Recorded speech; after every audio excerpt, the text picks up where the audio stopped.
Kaya akan rempah, Sumatera Selatan memiliki potensi besar untuk mengembangkan produk turunan rempah untuk kebutuhan pangan, kesehatan, hingga kecantikan melalui hilirisasi produk olahannya siap bersaing di pasar global.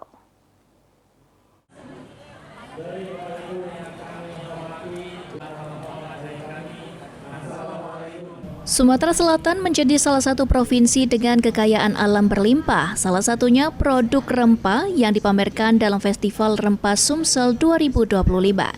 Gubernur Sumatera Selatan Herman Deru yang dijumpai dalam Festival Rempah mengatakan, jika Sumatera Selatan memiliki potensi besar untuk mengembangkan produk turunan rempah untuk kebutuhan pangan, kesehatan maupun kecantikan, sehingga perlu adanya dorongan kepada masyarakat dari sekedar menjual bahan mentah menuju hilirisasi pengolahan produk bernilai tambah.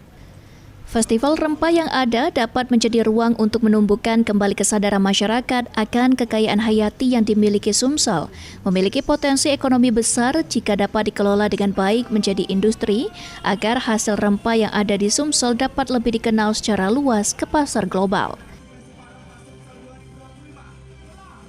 Kita akan dorong ini agar dapat menjadi sebuah usaha keluarga.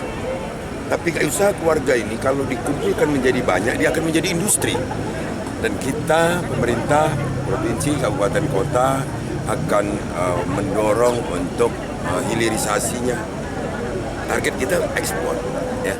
Ini berkesempatan hadir.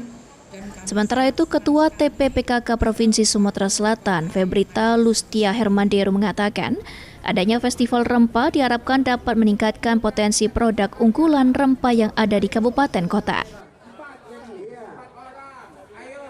Kita melihat potensi rempah di Sumsel ini seperti apa? Banyak sih sebenarnya, tapi kita harus mengajak masyarakat. Makanya saya ajak ibu-ibu untuk melalui wanita-wanita tani untuk bersama-sama. Misalkan kita mempunyai produk unggulan apa di situ di wilayah masing-masing, karena tanaman itu kan tidak semua harus rata. Jadi di wilayah itu belum tentu Serewangi bisa tumbuh dengan baik. Mungkin di daerah lain yang bisa tumbuh karena dia pegunungan. Di setiap kabupaten kota di Sumatera Selatan memiliki berbagai jenis rempah unggulan yang dapat dikembangkan sesuai dengan iklim dan lingkungan wilayah geografis. Eki Saputra, PAL TV.